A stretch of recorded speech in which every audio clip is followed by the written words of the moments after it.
It will be this way. Just switch it to the left and then. So it's both ways. You go the same direction, you turn it on and turn it off. Exactly. Pleasure to welcome you to the 49th New York Film Festival. As some of you know, when we originally announced the program for this year's festival, we included an event with today's filmmaker Oliver Stone that was to be a preview of his forthcoming Showtime miniseries, The Untold History of the United States. And in a way, that title could apply almost to Oliver Stone's entire career as a filmmaker, which has been so very much devoted to telling the history of America, for better or worse, as well as our misadventures around the world, but always, I think, coming from a profound place of love for the United States and for wanting to tell people about things that often get erased from the official history records. When it became clear that because of post-production delays, we wouldn't be able to show the preview of Untold History during the festival, although we do very much hope to present it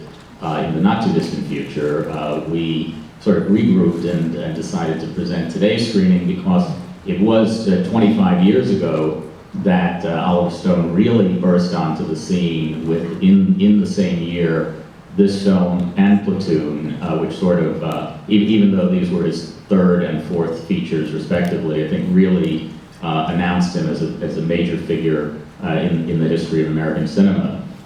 So we're very delighted to be able to take a look back today at this film in the presence of its creator as well as its Oscar-nominated star, a great American actor, the star of Videodrome and Once Upon a Time in America and Ghosts of Mississippi and so many other films. Please welcome right now Oliver Stone and James Woods.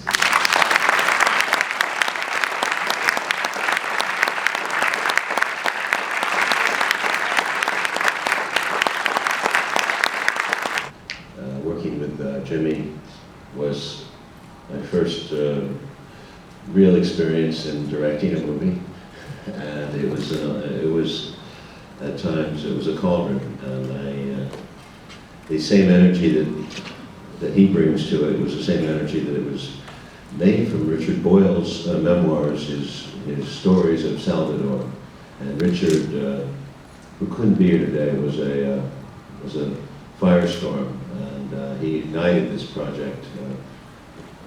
I saw it in the backseat of his car, a series of stories right about Salvador at the last second, and I grabbed it, and I read it, and I said, I couldn't put it down. I said, this has to be a movie. And we tried, and it was done. This movie was done with the skin of our teeth, by the skin of our teeth. It's an amazing story. Maybe Scott will go into it later when we talk. But it was, for me, a scalding experience in filmmaking, and a beginning that prepared me for quite a long series of explosions. Thank you.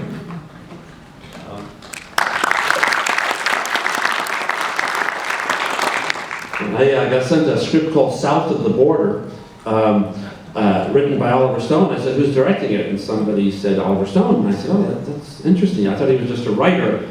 And people would always raise their eyebrows as if he was a crazy person. I said, oh, I know that, because that's what people always say about me. In my case, they're probably right, but I met him. I thought he was a pretty interesting guy.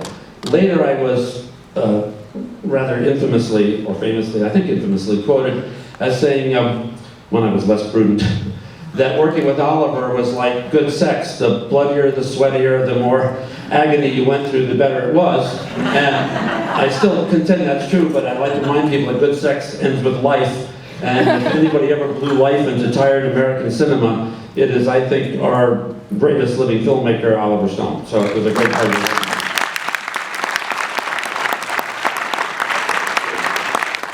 We'll be back for Q&A after, so please stick around, and also please remember to turn off your cell phones.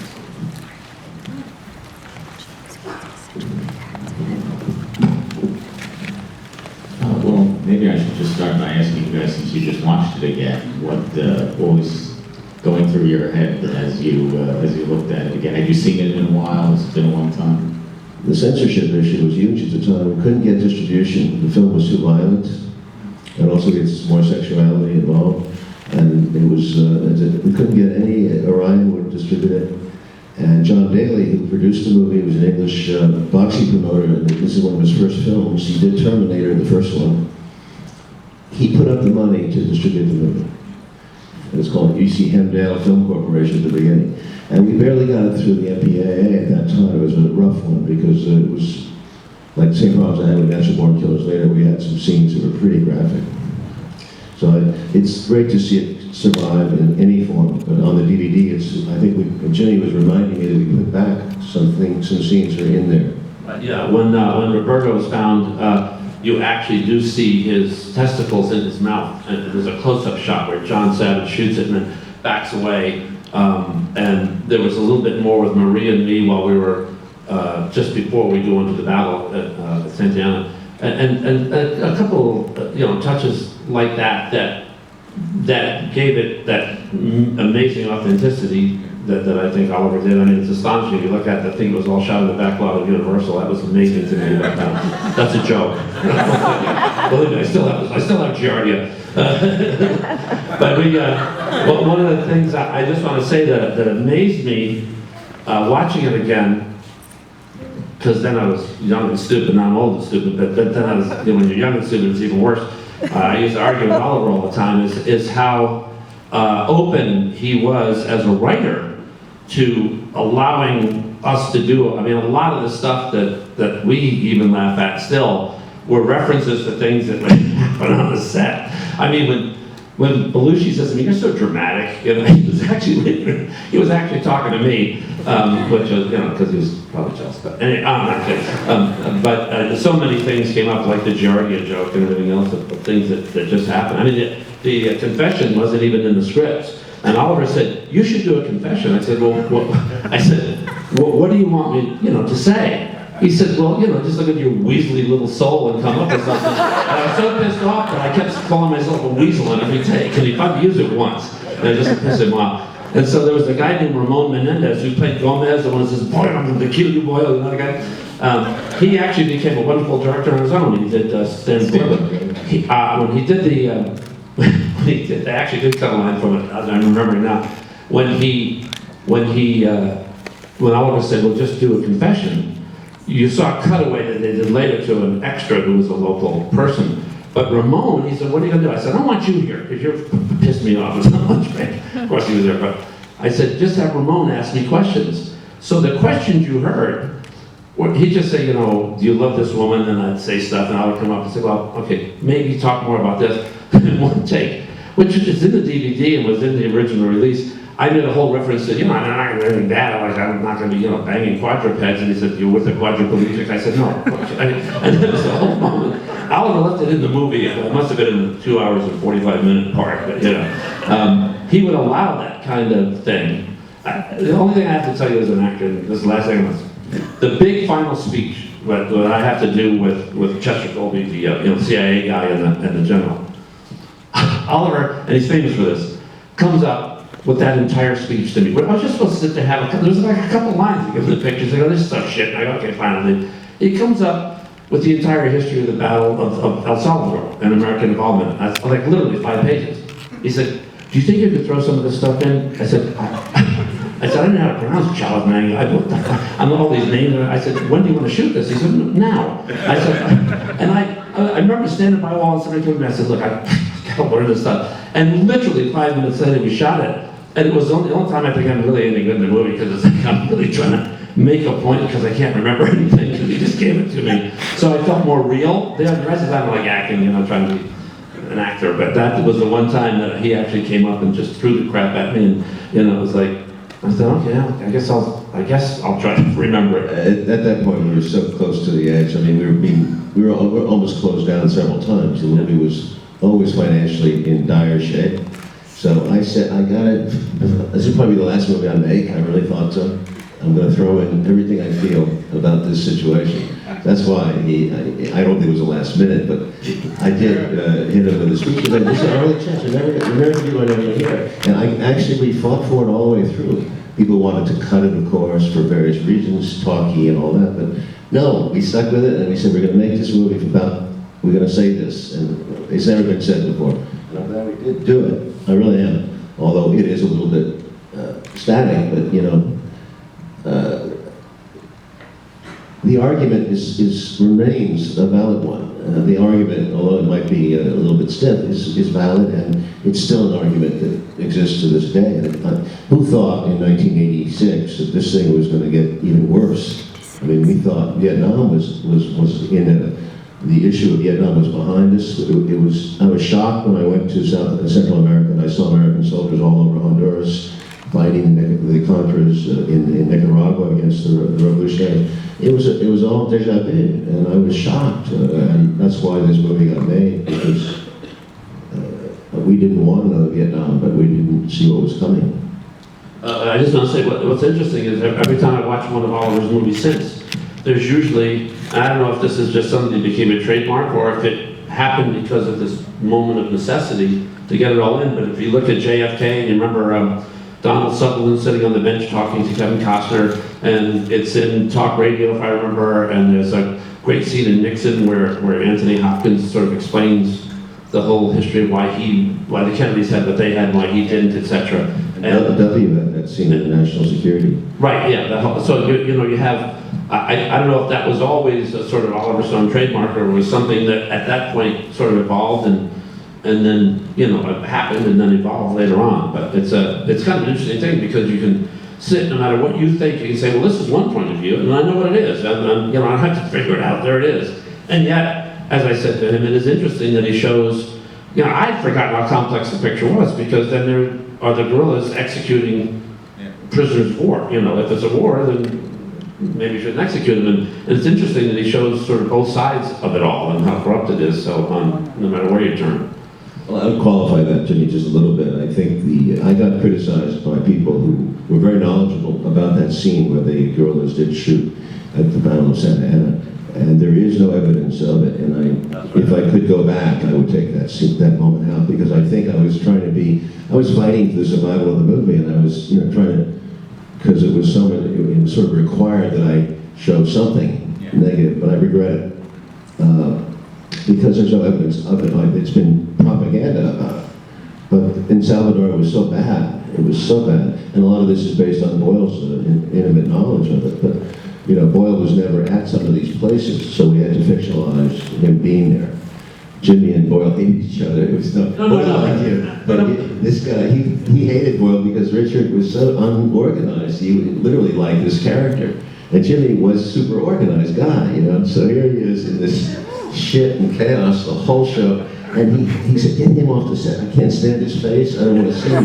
Today he's green, tomorrow he's yellow, tomorrow his face is red. There's a few His face would turn purple, literally. I mean, we lose half a day of shooting because the police are investigating because he put water and colored water in all the mini bottles at the hotel. I mean, the guy was like, he was the greatest, don't get me wrong. But one thing about the shooting of the guerrillas there, it was actually meant to be the moment of John Hoagland, Cassidy's roughly based on John Hoagland, one of the great Newsweek photographers, and it was that moment, I think Oliver was trying to show that he finally got a great picture. It's right at the moment of death, which is a reflection of the Robert Capa picture of the Spanish Civil War patriot who was shot at the moment of his death. The other thing, just for anybody who's interested in the history of the film, when we did the Guatemala border scene, I'm always proud of this moment, Oliver said, he should get like one roll through. And he said, typical of you want a Hollywood ending and everything. And I had the prop guy come up with that film in the heel of the boot. And, we had one shot, it was really getting dark, and so I got to say all the anal herpes, I got to say it. And when I pulled out that film, he came over and he said, you're such a Hollywood actress, I'm never going to use that. And I'm proud that he actually did it. But it's confusing now, because what is that role, It does raise issues. That's the real role. It's like an old married couple.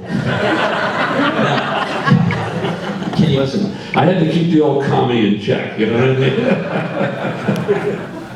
mean? Well, it was a movie where our producer, who was a bit of a scoundrel too, Gerald Green, got into some major trouble with a corruption charge in Thailand actually last year, but he said he's wearing manacles now, but he's out. Gerald was a wonderful guy, I loved him. and we were fighting like dog and cat because I couldn't understand why there was no money. And I always get a piece of news every night. We had huge fights. And, why can't I do that? Because we don't have enough money to do it. So it took me 20 years to find out what really happened. And Gerald really was a scoundrel because John Daly told me before he died, 2 years ago, he said, well, that's nonsense. Gerald is, I love Gerald. And he loved him to the day he died. But he said, Gerald, I gave him $5 million to make this movie. I gave him $5 million, and even that was fraudulent, but that's another story. I gave him $5 million. He put it in Mexico, and without telling me, because Gerald was always figuring out an edge, I take the $5 million, I'll put it into my Mexican bank deal. I have such a favorable rate of interest, and I will take the same amount of money. I will take the $5 million, and I'll make another movie with it, because I can do both movies with this favorable bank rate that he had. So the $5 million overnight, about 4 weeks before we were supposed to shoot, the devaluation of 1986 occurred, and the goddamn $5 million was worth $2.8 million. And fucking Daly was saying, where's the money? And John Joseph, he was so embarrassed because he had lost it in this bank deal. You're right. So that's why we were always tight. Right, and Oliver, remember this towards the end of the movie, every day a guy would show up at the Halliburton case, literally a metal case, and pay us, in cash. Paid though for a while. No, I was the only one who got paid because I threatened to drive my Jeep through John Daly's picture window. And I was the only one who got paid. That's true, I did. And I actually did that. So it was. We had to leave Mexico. We violated all the laws. Unfortunately, Gerald had a great relationship, but the labor unions couldn't stand it anymore. We had so many strikes on the movie. We broke so many laws down there. But we had to leave after about 42 days or something like that. We had to leave the country because and they're very strict labor laws back then. This was before and after. And there was tremendous respect for labor in Mexico, I have to say. Anyway, we were closed down and we went back to the States. And you remember the story. I went back to John and I said, John, we hadn't shot the beginning of the end. We actually stopped shooting for like 12 days. By deliberation, we did not shoot the beginning of the end. And John said, well, can't you just cut the movie together the way it is? And I said, well, it's hard to do that without San Francisco and without that ending. I think the ending makes it special.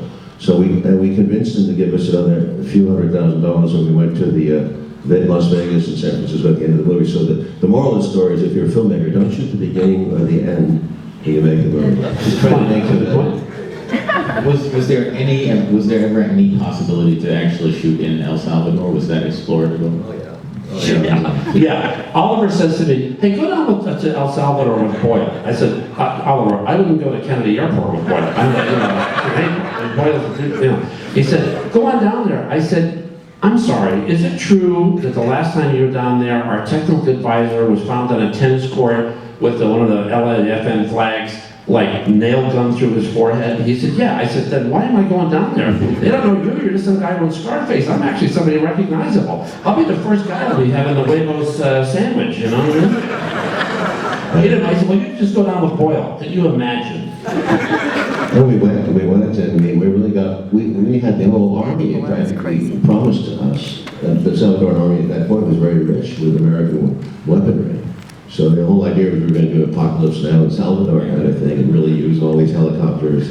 And the advisor was a major colonel, a big shot in the military, and a nice man. And he was shot on the tennis court, as Jimmy said. So that killed off that idea. Literally. Oliver, you asked me to go down after he was killed, remember? Yeah, you never went, but we should have. You should have come. There's so many characters in El Salvador. It was an amazing experience, but I don't think we could. In fact, we were trying to get insurance there. I remember we went to the insurance company in San Salvador to try to get insurance for the movie because we couldn't get an American insurer. So we took it very far. To succeed.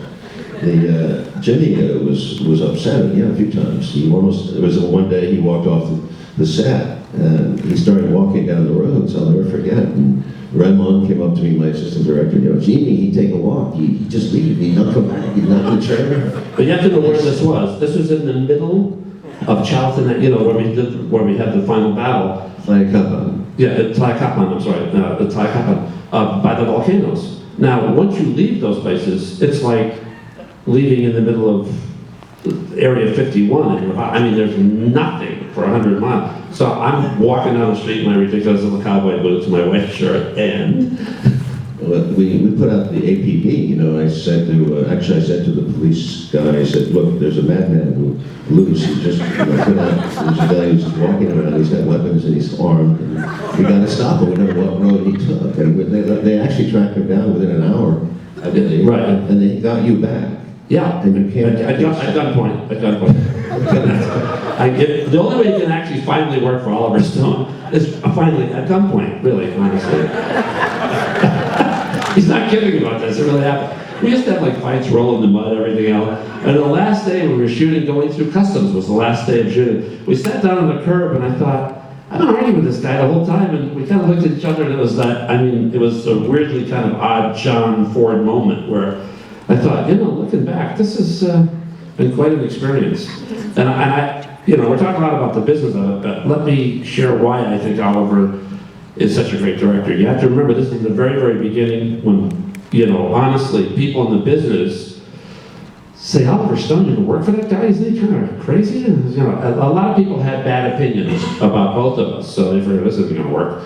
But what happened that inspired me right away, I give you a perfect example, he had a costume designer who came to my house and said, you know, I see you in a photojournalist vest and everything else. I go, well, that's amazingly imaginative.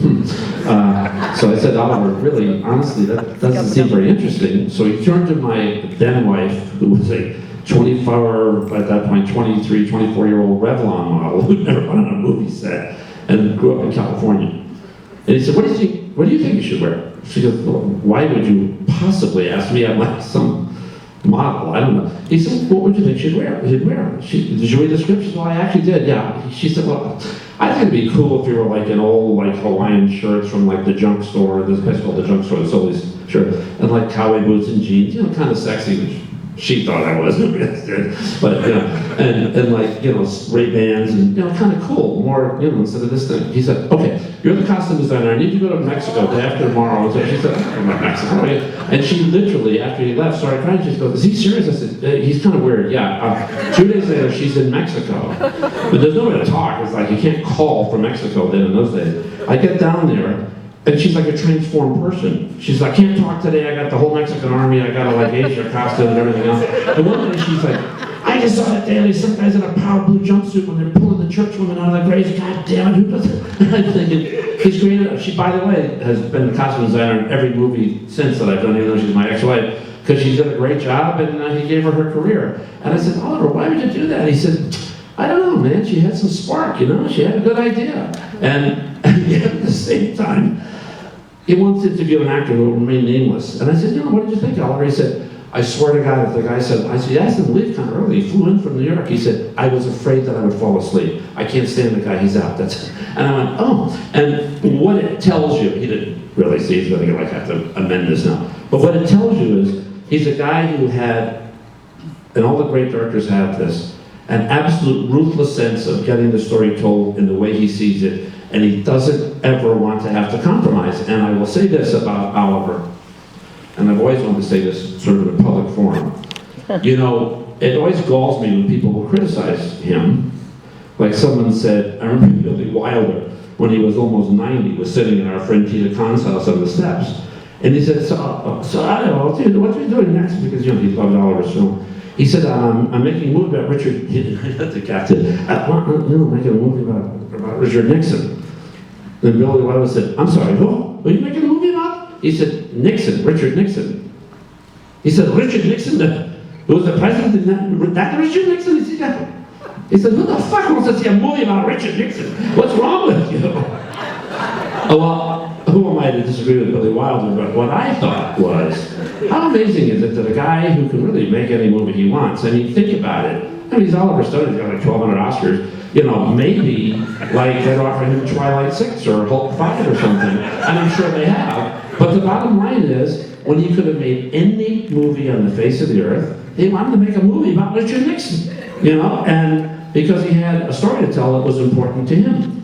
And in an age of unprecedented greed, Okay? It is amazing to me that here's a guy who still keeps making movies because they're stories he feels, A, he wants to tell, B, need to be told, and whether they're right or wrong, it's his opinion, and thank God that's what he puts his energy into. In an age when film has become just a corporate offshoot, just another asset, you know, here's an honest-to-God filmmaker. I mean, that means a lot.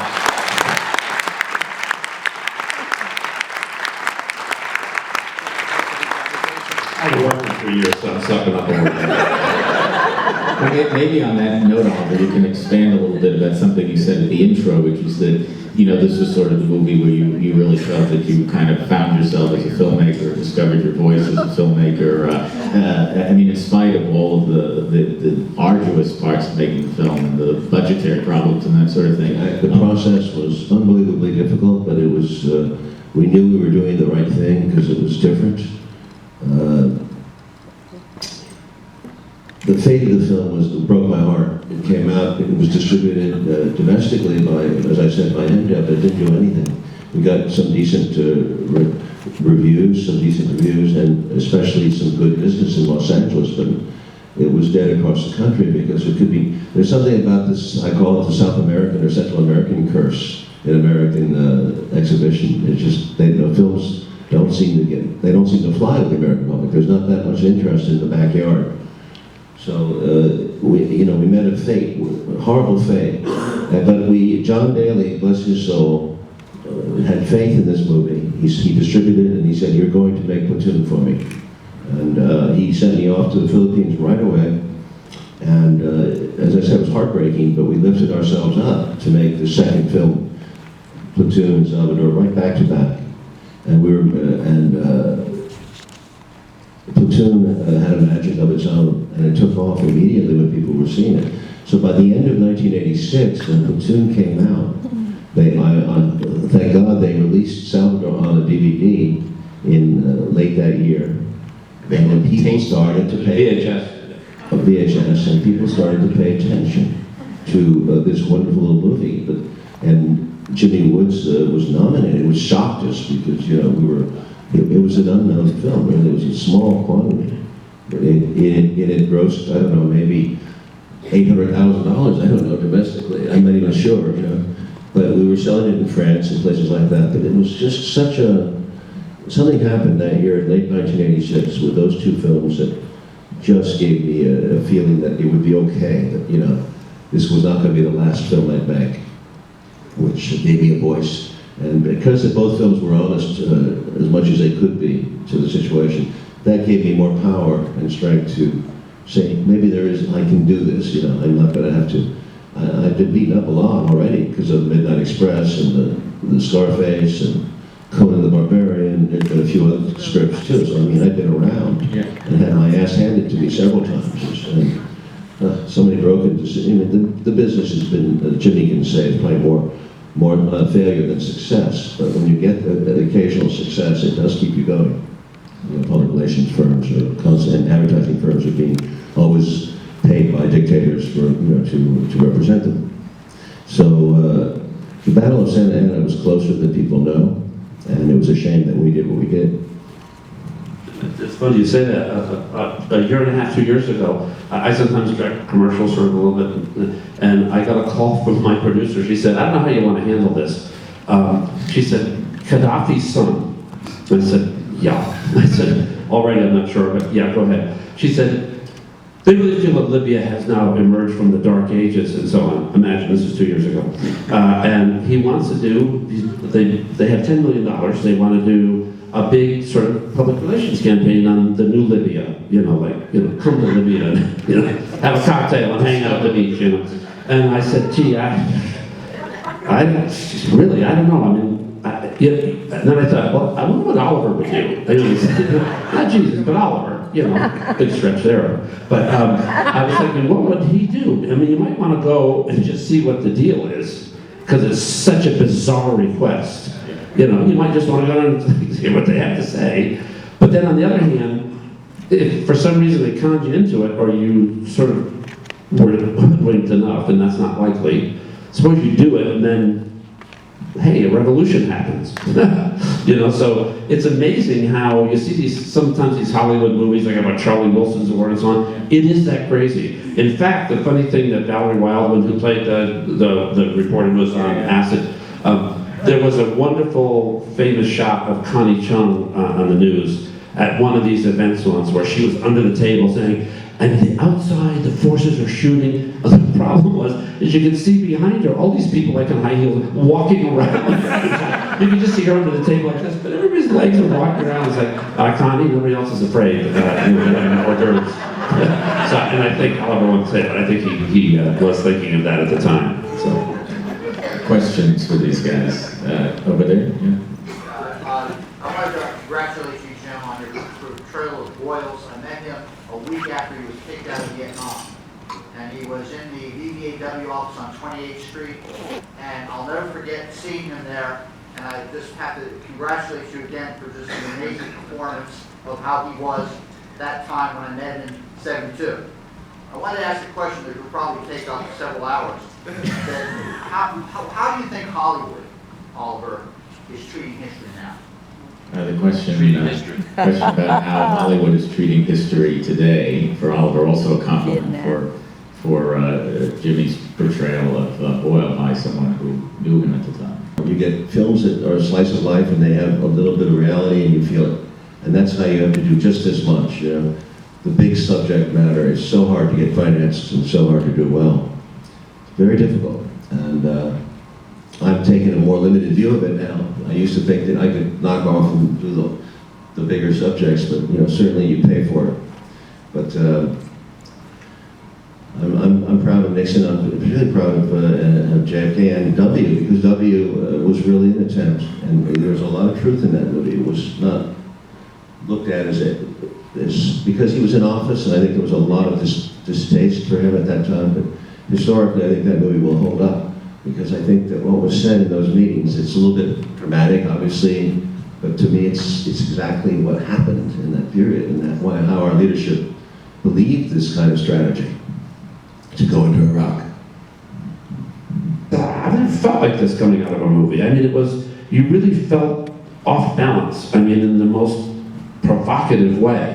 And so when we're doing it, you know, I was wrong. I mean, I knew Oliver, the guy on the camera laughed, he goes, "Who gives a shit?" So I said, "But it's important when you try to cut it together." He said, "I don't care." So I thought, oh, well, this guy. But then, you know, when you saw it put together, it was like, oh boy, I'm glad I didn't, you know, I'm glad the cops picked me up outside the volcano there with the 40. I actually did have a 45. I mean, but we argued, to answer your question, really about, I'm proud to say, very significant things. I mean, I thought it was important, you know, to make sure that things, I'm just worried about veracity, and he'd push the edge of the envelope. He'd say, "You got to go to confession." I said, "Oliver, I'm a Catholic. I was an altar boy. You don't go to confession 5 seconds before you go to Mass. You go the day before. You got to stay in a state of grace for a night." That's a funny scene. But now in retrospect, when I look at it, do I give him crap whether, you know, it's, you know, a wonderful scene. I'm really glad we did it more than anything. It's one of the things I'm sort of most proud of,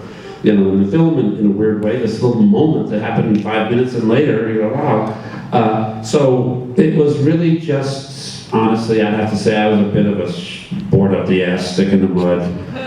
Nothing's changed really, but honestly, when all was said and done, I think the reason Oliver and I always worked well together, you know, we've done a lot. He's mad at me because I got tired, you know, once that I got pissed off at him once when we were doing any given Sunday, so he's been punishing me for a while, but he'll get over it. Especially now that I'm sucking up. But anyway, what happened that's really interesting is that it's like great relationships, and if you look at great relationships you see partners sometimes, they never get along, you know? I mean, they never get along, and it's that abrasion. You know those marriages that break up, and say, you know, those people never had an argument. I said, yeah, they didn't have sex either, you know what I mean? It's like, and then the people down the play, their bottles are breaking, and they're screaming, and you don't know whether she's getting beaten up or she's having sex. I'm not promoting that, but what I'm saying is, you know, you never open, like whenever anybody sends me a script, And an agent says, yeah, it's very interesting. I said, stop, don't send it, fuck it, who cares? Who goes to a movie because it's interesting? Have you ever on a Friday night open a paper and go, well, this movie looks interesting? You go, oh, I want to see this. Fucking Oliver Stone, and, you know, Juliette Lewis chopping people up, banging them on the hood of a car, and then shooting them. And I mean, that I'd like to see. You know, you're just interested. I've seen a couple of movies of Oliver's. I saw one movie of Oliver's, I want to say, that I fucking hated. I saw it 3 times because I was so aggravated. But there I was, having passion, you know, and Oliver and I, he just aggravates the living shit out of me. And yet, we have dinner all the time, and I always remember how much I genuinely love him. But he's just like my weird third cousin. It's like, is that guy from the family? Or did the milkman show up one day? Where is this guy from? You know, he's so weird. And yet, you know, here we are, 2 old farts, one of us, anyway, you know, and we're still here, you know, and he's still doing it, and I'm wondering why. I mean, why he has this, I mean in a good way, why he has the stamina, why he never gave up. Oliver never did that, you know, and they say, you know, Oliver, if you meet one of those nice, like, romantic comedies, he's never done it. He's never done it, you know. Every great director, at some point, they say, you know, the big talent agency will say, you know, if you really want to make the big money, and he, you know, you have to realize, even Platoon, they made a ton of money. It was all screwed up financially, it was legal, whatever, and, you know, I got to tell you, Oliver has struggled a lot and has not. Oliver Stone is 1/100th as rich as he should be and as he will be in the eyes of cinema history. I can tell you that for sure. And if we never work again, if he spits on me and walks out, he is one of the greatest filmmakers that ever lived and ever will, because he never once ever compromised. Okay, ever, in my opinion.